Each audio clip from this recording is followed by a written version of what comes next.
Hi, and welcome to this live reading from Finding Love by Lacey Furr. And this is presented by Itsy Bitsy Book Bits. Chapter 1, Hailey, June.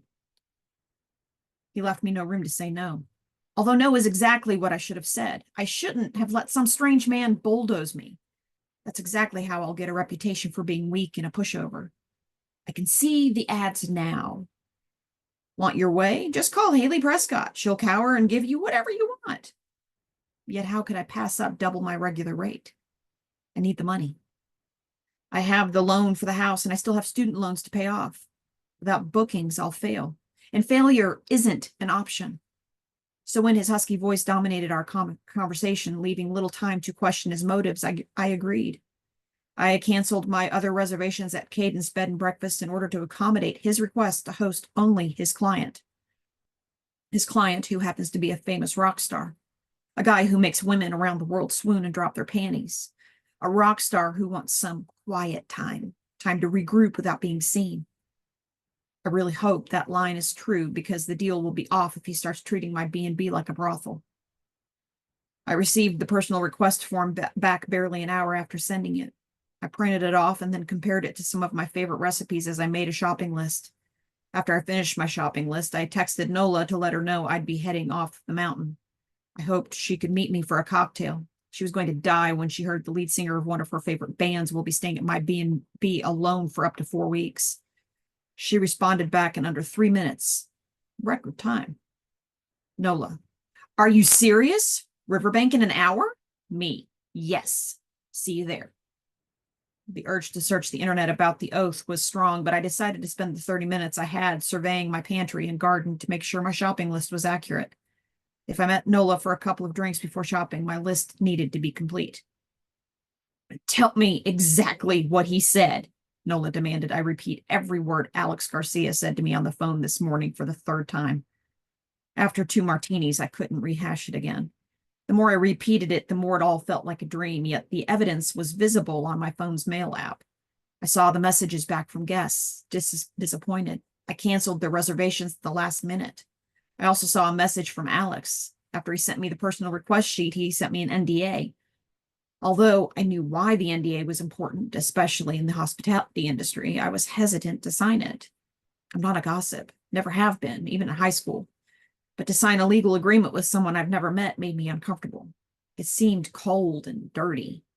This guy was willing to sleep in my house and let me cook his meals, change his sheets, yet he didn't trust me to not tell other people about it. I don't get it. Why would I? It all seemed dirty. Instead of signing the NDA, I deleted the email, because in my mind, by deleting it, it's as if I never received it. When we finished our fried pickles and 3rd martinis, Nola decided she wanted to shop with me, and I accepted her inviting herself, mostly because I was buzzed, but I also love my best friend and wanted to spend as much time as I could with her before she married her college sweetheart, the gorgeous and perfect Jonas Clark. Is Jonas working tonight? He was an attorney for one of the largest banks in town. He was often invited to after-hours events and secret meetings where he was hit up to fund various projects. Nola didn't seem to mind his busy schedule most times. Yeah, he had a networking meeting after work, and then he's having dinner with a few coworkers. I have a couple of hours to kill. Let me see your list. I hadn't told her I had a list, but she knew me. She knew there was a list tucked into my purse, planning most of the meals for the next 6 weeks. What list? I feigned innocence. Stop, hussy. Hand it over. Knowing it was a losing battle, I dug the list out of my purse and handed it to her. I refused to watch her read my carefully planned ideas, but giggled when I saw her take out a pen and start scribbling, because of course she made adjustments to my carefully laid plans. No, no, no. She tucked the list in her pocket, grabbed my arm, and led me across the street toward the store. Did you read the story about how Locke lost it after one of their last shows? Nola was thumbing through a tabloid magazine while we waited in line to pay. No. Yeah, it was after his sister's funeral. He lost it on stage and walked off mid-song or something. Then he got in a fist fight with one of the security guys. Great, I mumbled. The last thing I wanted was to spend a month alone with a guy who'd fly off the handle at nothing. There was blood everywhere. My throat tightened as I tried to swallow down my panic. I held my breath, but the smell invaded my nostrils. My senses were overwhelmed. I knew the blood from my hand wasn't really choking me, but I choked regardless. I tried to take a deep breath to settle my nerves, but when I inhaled, the smell turned into taste in the back of my throat. Shit. I started to shake as my vision went blurry. I turned from the counter and tried to make my feet move. If I could get out of the room, I could control the panic enough to clean up my hand and then make a plan for the kitchen. I stumbled as I tried to avoid the broken glass and flowers scattered around the floor. It was too much. My knees buckled. I lost my balance and I dropped to the floor. Crawl. Okay, I could crawl out of here. Before I managed to make my limbs obey, I heard the door open and saw large black boots enter the kitchen. I looked up and met steely gray eyes questioning the situation. I opened my mouth to speak, but a groan escaped instead as I tasted the blood in the air. Are you okay? Loch Mackenzie took 2 long strides and knelt beside me. His eyes darted around the floor, then at my hands. You're hurt. Where's your first aid kit? Help me out of here. His eyes filled with confusion, but thankfully he lifted me to my feet by my elbow and led me through the doorway and into the sunny dining room.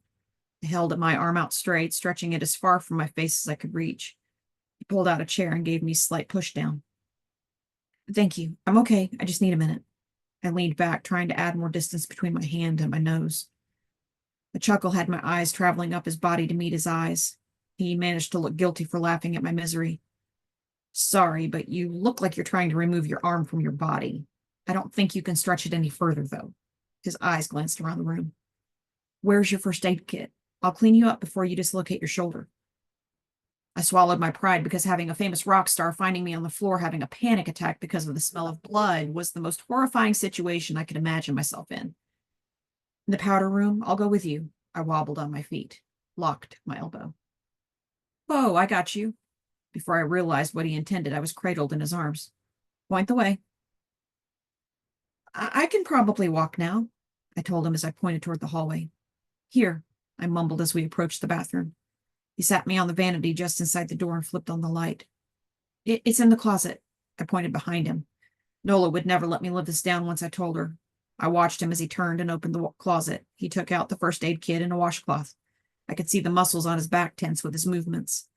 He had his long hair tied back with a scrunchie, a neck tattoo barely visible underneath.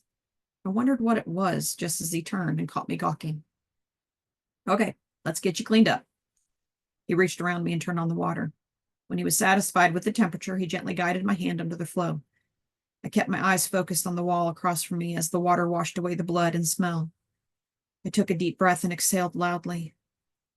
Is it the smell or the sight that gets to you? I didn't turn toward him, although I wanted to. Both, I admitted. He removed my hand from the water and pressed the washcloth to the cut. This is not how I normally meet my guests. I was trying to hurry and clumsily smashed 2 vases of flowers together. Then, because I wasn't thinking clearly, I tried to catch the pieces, and this. I arched an eyebrow toward my hand. You're early. Another chuckle. Yeah, I couldn't sleep last night, so I decided to head on up here. Were you planning to crawl out of the kitchen before I arrived? I turned to look at him. He was still pressing the washcloth firmly to my hand, holding it up in the air. His eyes held mine in an intense gaze. Although he had chuckled, his amusement didn't seem aimed at me. There was concern and tenderness in his eyes. Well, I was going to give it my best effort. This time when he released a full-on laugh, I felt it rumble through my bloodstream. I'm glad I got here early. He winked at me and my stomach actually flipped. My face heated with the blush I knew he saw. Sorry, but I'm not sure if Alex told me your name. I'm Hailey Prescott, owner of this fine establishment. His grin sent a flare of heat up and down my body. It seemed I was actually going to swoon for this sexy rocker. Well, Hales, if you don't want to faint on me, you might want to look away so I can check out this wound. His eyes bored into mine for several seconds, and I decided I liked Loch Mackenzie, even if he was a long-haired, tattooed rocker. After several seconds, I closed my eyes, squeezing them as tight as I could, and held my breath to be safe. I felt the cool air on my hand when he removed the washcloth. The hand that held mine gently squeezed and pulled it at the side of my hand. I don't think it's deep enough to need stitches. Let me see what you have here. He let go of my hand. I heard him rustle through the first aid kit. Okay, I'm going to wrap it with some gauze. Let me know if it's too tight. There was a pause in movement and sound. I wasn't sure, but I thought he may have been staring at me. After several seconds, I slowly lifted one of my eyelids to peek, and his gray eyes were indeed studying my face. The corner of his lips turned up at being caught. I opened both eyes and looked at him as my smile answered his. I wasn't sure why we were smiling at each other. The front screen door banged against the doorframe, interrupting our cheesy grin stare-off. I flinched. Heavy footsteps echoed in the front room. "Hello," the man's voice called out.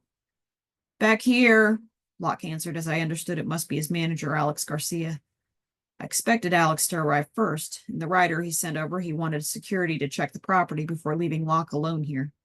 I averted my eyes as Locke went to work wrapping the gauze around my hand. "What the hell?" Alex's voice boomed. "Hale's cut her hand, and as it would happen, she has an intense aversion to blood." His chuckle was slowly becoming one of my favorite sounds. "Hale's?" Alex questioned. "Hailey Prescott, owner of this fine establishment," he repeated my introduction. As I explained to Locke, this is not how I typically greet guests. I gasped as I felt Loch Mackenzie's lips press onto my hand and slowly glide down my fingers. I jerked my head to face him and caught the amusement in his steely gray eyes that were suddenly a shade darker. "My ma'am always said a kiss makes it better," he explained like it was the most natural thing in the world for him to kiss a stranger's hand. And maybe since he was a rock star it was, but for me, well, my kissing experiences were limited, to say the least. I never would have guessed that a man kissing my boo-boo would bring an intense tingle between my legs. "I wasn't aware you had nursing skills, Locke." Locke stepped back and ignored Alex. "Can you walk now?" He grinned at me. His amusement made me blush again. I needed to shake off whatever was happening between us and put on a professional mask. I slid off the counter and smiled up at Locke. "Let me show you guys to the front room, then I can make you some lunch." Alex stepped out of the doorway, and I scooted past Locke into the hallway. They followed me to the front study. Alex started to talk to Locke about some meetings with their labels, so I turned to leave them. "Wait," Locke grabbed my elbow. I turned and looked up at him. "Did you forget the mess?" Again, he grinned at me. "Let me clean it up. Where's the broom?" Alex cleared his throat and stared at us. "It's in the pantry in the kitchen." I knew I shouldn't let him, but I didn't need to lose it in front of both of them. Locke looked over his shoulder at Alex. "Serious aversion to blood, this one." He chuckled as he left us to go clean up my mess. "Alex, I promise this isn't how I normally conduct business. It's more than an aversion. It's a phobia. I can't control." He raised his hand to silence me. It would have been rude if he hadn't been smiling at me. "I did my homework on you, not just the review for the B&B, but also on you. Privacy is important. I needed to know all I could since you'd be spending time alone with Locke. Don't look offended. It's my job to protect him, the entire band. My point is, I know you're not a hussy." He glanced toward the door Locke had exited. "Besides, I don't think he's used a broom in years, if ever, and it's good to see him motivated. He's had a rough few months. His time here is meant to be healing. He needs to clear his head so he can write again." I don't know how to respond. I don't think anyone has ever investigated me before. I glanced out the window and then back toward Alex. He met my eye. "Did you find out anything interesting?" I saw the flash of sympathy. Of course, my parents' accident would come up in his research. It's the most interesting thing about my life. "I found out that you are an incredibly resourceful businesswoman, that you are loyal, hardworking, and honest, and apparently the most likely to turn a villain to a hero." The last was a tease at the senior superlative I was awarded. There was a story behind it, but I couldn't tell if he knew it. "Well, you are thorough." "Yes, I am." He moved toward me, and I had an eerie sense his words held more than a simple meaning. "I also found out that you are financially secure. In the 5 years you've owned Cadence, you've built a solid income and reputation."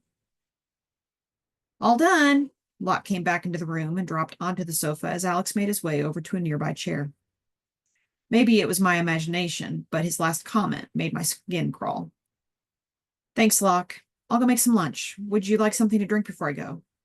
"I'll take a sweet tea. I'm driving back to Atlanta early, flight back to New York." Alex told Locke more than me. I glanced at Locke with a raised eyebrow. "I'll take a whiskey." I noticed the shadows under his eyes. I must have been too caught up in my own drama earlier to have seen the sadness he carried like a cloak. Though I had just met him, my heart ached for him. I knew firsthand the pain and guilt that a death can cause. Logically, I knew I was not responsible for my parents' accident, but I still carried it with me. I served their drinks and then returned to the kitchen. My phone was laying on the counter beside a new vase filled with the discarded flowers. Locke must have placed them there.